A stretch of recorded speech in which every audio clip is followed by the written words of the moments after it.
എന്ത് നോക്കിയാലും ഒരു പെട്ടിയുണ്ട്, അത് തുറന്ന പഴംപൊരിയും പൊറോട്ടയും ബീഫ് എന്ന് പറഞ്ഞിട്ട് എല്ലാത്തിനും മീംസ്. അജു ബ്രോയുടെ ഓപ്പോസിറ്റ് ഒരു ക്യാരക്ടർ കിട്ടുക എന്ന് പറഞ്ഞപ്പോൾ തന്നെ എനിക്കത് ബിഗ് ആയിട്ട് ഫീൽ ചെയ്തു. ഡയലോഗ് പറയാനുള്ള ടെൻഷനിൽ ബാക്കിയൊന്നും എനിക്ക് ഓർമ്മയില്ലായിരുന്നു. അതങ്ങനെ അങ്ങ് പോയേ. ഡയറക്ടർ തെറ്റിദ്ധരിക്കുന്നത് തോന്നുന്നു. ഫാമിലി ഈ പറയുന്ന പേര് മാറ്റാൻ വരെ സപ്പോർട്ട് ചെയ്യുന്ന ഫാമിലിയാണ്.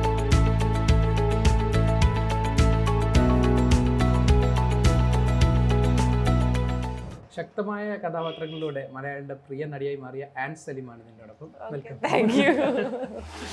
നല്ല ഇൻട്രോ ഒക്കെ. അപ്പം ആൻ്റെ ഏറ്റവും ഞാൻ പറഞ്ഞു ശക്തമായ കഥാപാത്രങ്ങൾ അതിൽ ഏറ്റവും അടുത്തിറങ്ങിയാണ് നമ്മുടെ ഇപ്പം ലവ് അണ്ടർ കൺസ്ട്രക്ഷൻ. അപ്പം അതിലേക്ക് എങ്ങനെയായിരുന്നു എൻ്റെ എൻട്രി? ഞാൻ ഓഡീഷൻ വഴിയാണ് വന്നത്. എനിക്കൊന്ന് പ്രിയപ്പെട്ടവൻ പീയൂഷ് എന്ന് പറഞ്ഞ കരിക്കിന് ഞങ്ങളൊരു ചെറിയൊരു സീരീസ് ചെയ്തിരുന്നു. അപ്പം അതിലുള്ള ക്യാരക്ടർ കണ്ടിട്ട് AD വിളിച്ചതാണ്, ഇങ്ങനൊരു പരിപാടി ഉണ്ട്. അങ്ങനെ അധികമൊന്നും പറഞ്ഞില്ല, പക്ഷെ എനിക്കൊരു ക്യാരക്ടർ ബ്രീഫ് തന്നു, സ്റ്റോറി ലൈനും തന്നു, എന്നിട്ട് സെൽഫ് ടെസ്റ്റ് അയച്ചു തരാൻ പറഞ്ഞു. അപ്പം അങ്ങനെ അയച്ച് പിന്നെ ഞാൻ പേഴ്സണലി അവരെ ഒരു വട്ടം മീറ്റ് ചെയ്ത് ഓഡിഷൻ ചെയ്തു. അങ്ങനെയാണ് അജുചേട്ടന്റെ പേരായിട്ടാണ് വരുന്നത്. അപ്പം അതിന്റെ എക്സൈറ്റ്മെന്റ് ഒക്കെ ഉണ്ടായിരുന്നു. എങ്ങനെയായിരുന്നു? അജുചേട്ടനാണ് പേരെന്ന് പറഞ്ഞപ്പം അപ്പൊ തന്നെ നമുക്ക് മനസ്സിലായത് വലിയൊരു, അപ്പൊ എനിക്കങ്ങനെ വലിയൊരു പരിപാടി ഞാൻ ഇതുവരെ ചെയ്തിട്ടില്ല. അപ്പം അജു ബ്രോയുടെ ഓപ്പോസിറ്റ് ഒരു ക്യാരക്ടർ കിട്ടുക എന്ന് പറഞ്ഞപ്പോൾ തന്നെ എനിക്കത് ബിഗ് ആയിട്ട് ഫീൽ ചെയ്തു. പിന്നെ ക്യാരക്ടർ കേട്ടപ്പോഴും ഭയങ്കര രസമായിട്ട് തോന്നി. അത് കഥയിലൂടെ പോകുന്ന ഒരു ഗ്രാഫൊക്കെ ഭയങ്കര രസമുണ്ടായിരുന്നു. അപ്പം കിട്ടിയാൽ നന്നായിരുന്നു എന്ന് വിചാരിച്ചു അപ്പൊ തന്നെ.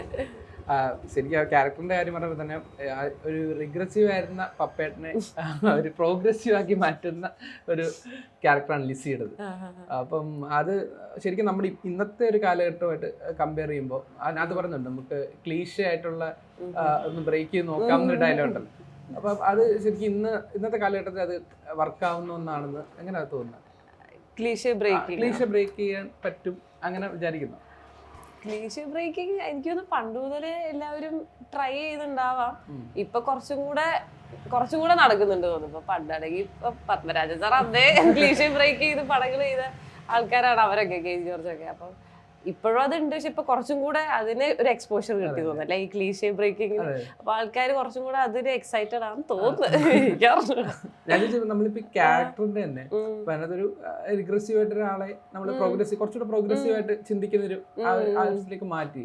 അപ്പം അത് അങ്ങനെയായിരുന്നു ലിസി എന്നുള്ളൊരു ക്യാരക്ടർ. ഇപ്പം ഒറിജിനൽ ലൈഫിലാണെങ്കിൽ അങ്ങനെ ഒരു ലിസി എന്നോട് എല്ലാവരും ചോദിക്കും, പക്ഷെ ലിസി ഈസ് വെരി അടിപൊളിയോ, അത്രയൊന്നും നമ്മളൊന്നും അത്ര ഇല്ല.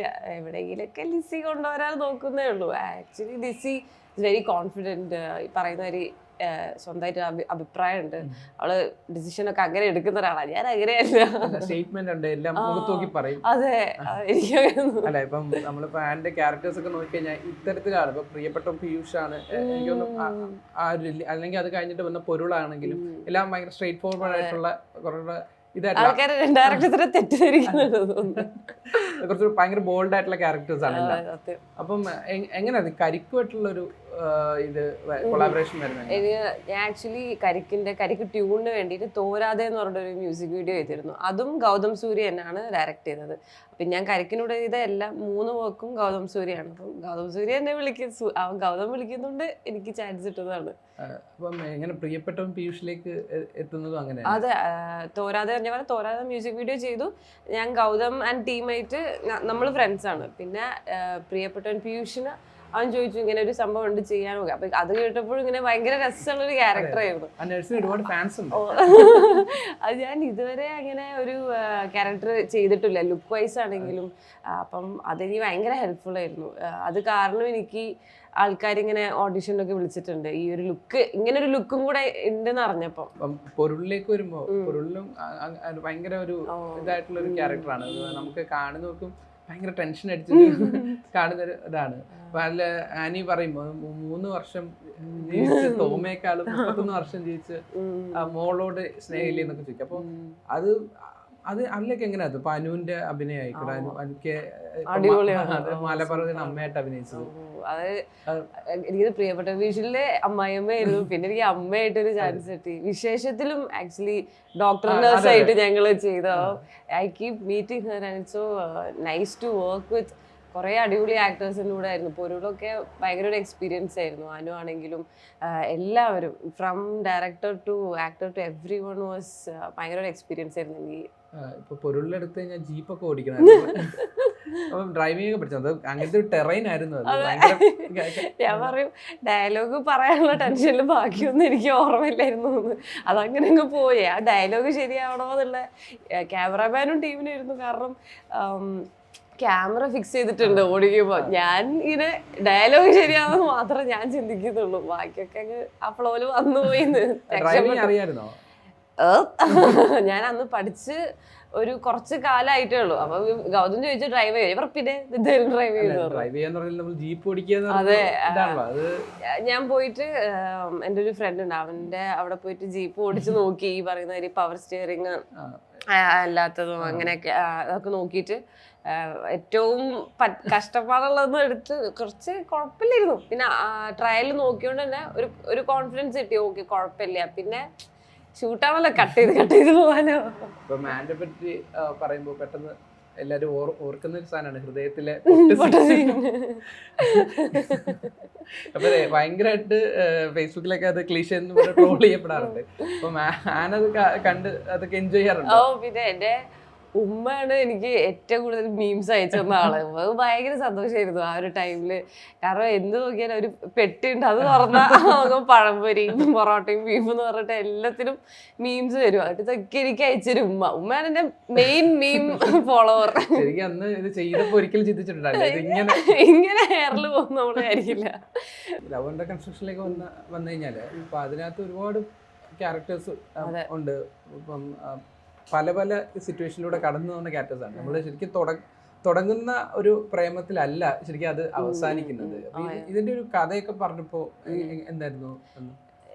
എനിക്ക് സ്റ്റോറി ലൈൻ ഓഡിഷന് സ്റ്റോറി ലൈൻ വന്നപ്പോഴേ ഞാനും എൻ്റെ സിസ്റ്ററും അല്ല മീനാക്ഷി, നമ്മുടെ കൂടെ നമ്മളത് മീനാക്ഷി, ഞങ്ങളൊക്കെ ഒരുമിച്ചാണ് താമസം. അപ്പം സിസ്റ്റർ നസ്ലിനാണ് എനിക്ക് ഓഡിഷൻ ചെയ്തു തന്നതൊക്കെ. അപ്പം ഞങ്ങളിത് ഇങ്ങനെ കഥ വായിക്കുമ്പോൾ അല്ലെങ്കിൽ ആ ഡയലോഗ്സ് വായിക്കുമ്പോൾ തന്നെ നല്ല രസമുള്ള ഡയലോഗ്സ് ആയിരുന്നു. ഒരു ഫേം ആയിട്ടുള്ള ഒരു ക്യാരക്ടർ. അപ്പം നമ്മളിങ്ങനെ നല്ല രസമാണ്, കിട്ടിയ രസമായിരുന്നു തന്നെ അന്ന് തന്നെ നമ്മൾ വിചാരിക്കുന്നുണ്ട്. പിന്നെ സ്ക്രിപ്റ്റ് വായിച്ചപ്പോഴാണെങ്കിലും അത് എൻ്റേതാണെങ്കിലും പിന്നെ ആക്ച്വലി ഈ കല്യാണത്തിന്റെ ആ സീനില് ഒപ്പിടുമ്പോൾ നമ്മൾ നീരജിന്റെ കല്യാണം അത് ശരിക്കും ഞാൻ അറിഞ്ഞിട്ടില്ലായിരുന്നു. ഞാൻ കണ്ടപ്പോഴാണ് അത് അങ്ങനെയാണെന്ന് അവർക്ക് ഭയങ്കര രസമായിട്ട് തോന്നി. ഞാൻ അന്നാണത് ശരിക്കും കാണുന്നത് അങ്ങനെയാന്നുള്ളത്. ഇപ്പം ഈ സർക്കാർ ഉദ്യോഗസ്ഥയായിട്ടാണല്ലോ, ഈ സർക്കാർ ഉദ്യോഗസ്ഥ ആവുമ്പോൾ മുമ്പ് എന്തെങ്കിലും പ്രിപ്പറേഷൻ ഈ സർക്കാർ ഓഫീസിൽ പോവുകയോ അങ്ങനെ എന്തെങ്കിലുമൊക്കെ ചെയ്ത് കണ്ട് പഠിച്ചിരുന്നോ അവിടുത്തെ ഒരു വർക്കിംഗ്? അങ്ങനെയൊന്നുമില്ല, ഞാൻ ഇവര് പറഞ്ഞു തരും ഇങ്ങനെ എങ്ങനെയെന്നുള്ള. പിന്നെ പണിയെടുക്കുകയാണല്ലോ, അഭിനയിച്ചാൽ മതിയല്ലോ. ശരിക്കും പോയിട്ടുണ്ടോ വില്ലേജ് ഓഫീസിൽ അങ്ങനെ എന്തെങ്കിലും? ഇല്ല, ഞാൻ ഉപ്പന്റെ കൂടെ അങ്ങനെ പോയിട്ടുള്ളൂ. അങ്ങനെ അല്ലാതെ വലിയ ഇതൊന്നും. ശരിക്കും വളരെ കുറച്ച് സിനിമകൾ ചെയ്ത സിനിമകളൊക്കെ വലിയ സിനിമകളാണ്. അപ്പം അതിൽ എനിക്കൊന്ന് എടുത്തു പറയേണ്ട സിനിമയാണ് വൈറസ് എന്ന് എനിക്ക് തോന്നുന്നു. അപ്പം അതിലേക്കൊരു എൻട്രി എങ്ങനെയായിരുന്നു? ഞാൻ ഒരു റിയാലിറ്റി ഷോ ചെയ്തിരുന്നു, നായിക എന്ന് പറഞ്ഞിട്ട്. അപ്പം അത് കഴിഞ്ഞിട്ട് ഞങ്ങളെല്ലാവരും ഇങ്ങനെ ഓപ്പർച്യൂണിറ്റി തേടി നടക്കുന്ന ടൈം തന്നെയായിരുന്നു. അപ്പം എനിക്ക് ഇതിൻ്റെ ഒരു ഓഡിഷൻ കോഴിക്കോട് നടക്കുന്നുണ്ടെന്ന് പറഞ്ഞു. ഞാൻ പോയി ബിനിച്ചേട്ടനൊക്കെ ആ ടീമായിരുന്നു അത് ചെയ്യുന്നത്. അപ്പം അത് പോയി ചെയ്തു. പക്ഷെ ആസ് യൂഷ്വൽ നമ്മൾ പ്രതീക്ഷിക്കുന്നില്ല. ഷൂട്ട് തുടങ്ങിയെന്ന് പറഞ്ഞു, നമ്മളെ വിളിച്ചില്ല. അപ്പം ഞാൻ ചില്ലാന്ന്. പിന്നെ പെട്ടെന്ന് ഒരു ദിവസം വിളിച്ചിട്ട് നാളെ ഷൂട്ട് ഉണ്ടെന്ന് പറഞ്ഞു. അപ്പം ആഷിഖ് ഏട്ടൻ്റെ കൂടെയും രാജീവ് സാറിൻ്റെ രാജീവ് രവിയുടെ കൂടെയൊക്കെ ഭയങ്കര രസമുള്ളൊരു ദിവസത്തെ ഷൂട്ടായിരുന്നു. പക്ഷെ ആ ക്യാരക്ടറും ആ ഡയലോഗ്സും ഒക്കെ എനിക്ക് ഭയങ്കര രസമായിട്ട് തോന്നി. സുഹാസ്, ഷർഫു അവരായിരുന്നു റൈറ്റേഴ്സ്. അപ്പം നല്ല രസം. മൂസിൻ പറയാതെ എല്ലാവരും ഉണ്ടായിരുന്നു. അപ്പോൾ I got to meet a lot of people in one go. കുറേ പക്ഷികളെ കിട്ടി. എനിക്കൊന്ന് ഈ ബോൾഡ് ക്യാരക്ടേഴ്സ് ഇതൊക്കെ മാറി കുറച്ച് കോമഡി ആയിട്ടൊക്കെ ചെയ്ത പടമായിരുന്നു വിശേഷം. അപ്പം അതിന്റെ ഒരു കാര്യങ്ങളൊക്കെ എങ്ങനെയാണ്? വിശേഷം മാളവിക, എഡിറ്റർ മാളവിക ഉണ്ട്. ആളാണ് ഗൗതം സൂര്യ, ഇപ്പൊ പ്രിയപ്പെട്ട പീയൂഷിന്റെ ഡയറക്ടർ, ആളുടെ വൈഫാണ്. അപ്പൊ എല്ലാ കരിക്കിടും ഞങ്ങളുടെ സീരീസ് ഒക്കെ അവളാണ് എഡിറ്റ് ചെയ്തത്. അപ്പൊ പൊരുള്, ഇപ്പം വിശേഷം. അപ്പൊ വിശേഷത്തിന്റെ നടക്കുമ്പോ ഓഡിഷൻ അവൾ തന്നെ അറിയിച്ചു ഇങ്ങനെ ഉണ്ട്, പോയി നോക്കുന്നു. അപ്പൊ അതും നേഴ്സാണ്. അപ്പൊ ഞാൻ പ്രിയപ്പെട്ട പീയൂഷ് ചെയ്തോണ്ട് ഷീ സഡൻലി റിമെമ്പേർഡ് മീ. അങ്ങനെ ഞാൻ പോയി ഓഡിഷൻ ചെയ്തു. ഞാൻ 2 ക്യാരക്ടേഴ്സിന് ചെയ്തിരുന്നു. അപ്പൊ ഇതിനാ കിട്ടിയത്. അവരെന്നെ ആയിരുന്നു ആനന്ദേട്ടനും ഡയറക്ടർ, അവരൊക്കെ തന്നെ നമ്മുടെ അഭിനയിക്കുന്നത്. ആനന്ദേട്ടൻ തന്നെയായിരുന്നു ഓഡിഷന് എന്റെ കൂടെ അഭിനയിച്ചത്. എളുപ്പമായി, രസമായി. കിട്ടുമെന്ന് അറിയില്ലായിരുന്നു. പക്ഷെ പിന്നെ ഇങ്ങനെ അവർ വിളിച്ചിട്ട് പറഞ്ഞു. ചിന്നു ആണ് ലീഡിങ് എന്നറിയായിരുന്നു. So I was very excited. എനിക്ക് ചിന്നുവിനോട് വർക്ക് ചെയ്യണമെന്ന് ഭയങ്കര ആഗ്രഹമായിരുന്നു. അവരാണെങ്കിൽ അടിപൊളിയായി ചെയ്ത് വെച്ചിട്ടുണ്ട് പടം വിശേഷം. ഇപ്പം ഇങ്ങനെ ഈ ബോൾഡ് ക്യാരക്ടേഴ്സ് കൂടുതൽ ചെയ്ത് അങ്ങനത്തെ ഒരു ഇതായി പോയി, ഒരു ടൈപ്പ് കാസ്റ്റ് ആയി പോയി എന്നാണ് തോന്നുന്നത്. അങ്ങനെയൊന്നുമില്ല. ടൈപ്പ് കാസ്റ്റ് ആണെങ്കിൽ അങ്ങനെയെങ്കിലും ഓപ്പർച്യൂണിറ്റീസ് കിട്ടട്ടെ നമ്മൾ ചിന്തിക്കുള്ളൂ. എങ്ങനെയാണെങ്കിലും ഓപ്പർച്യൂണിറ്റീസ് വരിക, ചാടി പിടിക്കുക, അത്രേ ഉള്ളൂ. ടൈപ്പ് കാസ്റ്റ് അങ്ങനെയൊന്നും വേറെ ചെയ്യുന്നില്ല. ഇല്ല. അപ്പം ഇനി പുതിയ സിനിമകള് നമ്മള് സാഹസം എന്ന് പറഞ്ഞിട്ട് ബിബിന്റെ ഒരു പടം, 21 ഗ്രാംസിന്റെ ഡയറക്ടർ, ആളുടെ ഒരു പടം വരുന്നുണ്ട്. അതില് ബാബു ആന്റണി, റംസാൻ, നരേൻ, ശബരീഷ് എന്ന് പറഞ്ഞിട്ട് കുറെ പേര്. അതിലും ഗൗരി തന്നെയാണ്, LUC 11 ഗൗരി തന്നെയാണ് അതിലും. ചെറിയ റോൾ ചെയ്തു. പിന്നെ ഞാൻ സജിൻ ബാബു, ബിരിയാണിയുടെ ഡയറക്ടർ സജിൻ ബാബുയുടെ ഒരു തിയേറ്റർ എന്ന് പറഞ്ഞിട്ട് ഒരു മൂവി, റീമയാണ് ലീഡ്. ഡെയിനും റീമയൊക്കെ ഉള്ള ഒരു ചെറിയ പടം, അതാണ് അടുത്ത. അതിലും ഞാൻ നേഴ്സാണ്. അപ്പോൾ അങ്ങനെ അതാണ് ഇപ്പൊ അടുത്ത എക്സൈറ്റഡ്.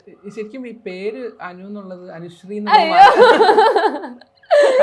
ഞാൻ പേര് മാറ്റിയത് തന്നെ ഒരു കാര്യമില്ലാതെ. ആദ്യം അനുശ്രീ സലീം എന്നായിരുന്നു. അപ്പൊ അത് ഒട്ടും മാച്ച് ഇല്ലാതെ തോന്നിയപ്പം ഞാൻ തന്നെ എന്റെ പേര് മാറ്റി. അത് പെട്ടെന്ന് ചടപടയെന്നാണ്. എനിക്കറിയില്ല, അന്ന് ആ ചെറുപ്പത്തില് എനിക്ക് ഒട്ടും അത് മാച്ച് ഇന്നായിരുന്നു. ചിലപ്പോ ആ പേരെന്നെ വെച്ച് നിന്നേട്ടോ. അന്നത്തെ ഒരു ഇതില് മാറ്റി ആൻസലീം എന്നാക്കി ഞാൻ തന്നെ പേരിട്ടു. ഫാമിലിയെ പറ്റി പറഞ്ഞ അവരുടെ സപ്പോർട്ടും. ഫാമിലി പറയുന്ന പേര് മാറ്റാൻ വരെ സപ്പോർട്ട് ചെയ്യുന്ന ഫാമിലിയാണ്. അവര് ഓക്കെ ആയിരുന്നു. എന്തോ ഭാഗ്യവശാൽ എനിക്ക് അങ്ങനെ വലിയ ബുദ്ധിമുട്ടൊന്നും ഇല്ലാതെ തന്നെ സിനിമ ആണെങ്കിൽ അങ്ങനെ പണിയെടുത്ത് കാശുണ്ടാക്കിയാൽ മതി. അവരെ ബുദ്ധിമുട്ടൊക്കെ. രണ്ട് ചേച്ചിമാരും ഒരു അനിയത്തി. അനിയത്തി ആക്ച്വലി സിനിമയിലുണ്ട്, 1000 ബേബീസിലൊക്കെ അഭിനയിച്ചിട്ടുണ്ട്. മൂത്ത ചേച്ചി 2 കുട്ടികളൊക്കെ ആയിട്ട് ഡെന്റിസ്റ്റ് ആണ്. അവൾ ഒമാനിലാണ്. രണ്ടാമത്തെ ആള് ബിസിനസ് ചെയ്യാണ്, ക്ലോത്തിങ് ബ്രാൻഡ് ഒക്കെ തുടങ്ങി. അങ്ങനെ ശരിക്കും ഒരു ഇന്റീരിയർ ഡിസൈനർ ആണ്. അപ്പം അതിലേക്ക് ഇനിയൊരു മടങ്ങിപ്പോക്കില്ല. ഇന്റീരിയർ ഡിസൈനർ കൂടെ അഭിനയിക്കാം, സിനിമയിലേക്ക് വരുമല്ല. അത് എന്നെ കൊണ്ട് പറ്റുന്നില്ല. ഭയങ്കര പണിയാണ്. അതിനുള്ള കഴിവ് എനിക്ക് തോന്നില്ല. കഴിവിലേക്ക് നമുക്ക് പാസ്സാവാൻ പറ്റില്ല. അതല്ലല്ലോ, പഠിച്ച് എങ്ങനെയൊക്കെയോ പാസ്സായതാണ്. പക്ഷെ അറിഞ്ഞൂടാ, ഇനിയിപ്പം ഒന്നുമില്ലാതെ ആകുമ്പോ തിരിച്ചതിലേക്ക് ചിലപ്പോ പോകേണ്ടി വരും. അല്ല, ഇപ്പൊ എന്തായാലും ആക്ടിങ്ങിൽ തന്നെ ഒരുപാട് ആളുകൾ റെക്കഗ്നൈസ് ചെയ്യുന്നുണ്ട്, ഒരുപാട് ആളുകൾക്ക് ഇഷ്ടമാണ്. അപ്പം ആക്ടിങ് തന്നെ തുടരുക. കൂടുതൽ സിനിമകൾ നമ്മളെ രസിപ്പിക്കാൻ പറ്റട്ടെ. All the best. Thank you so much.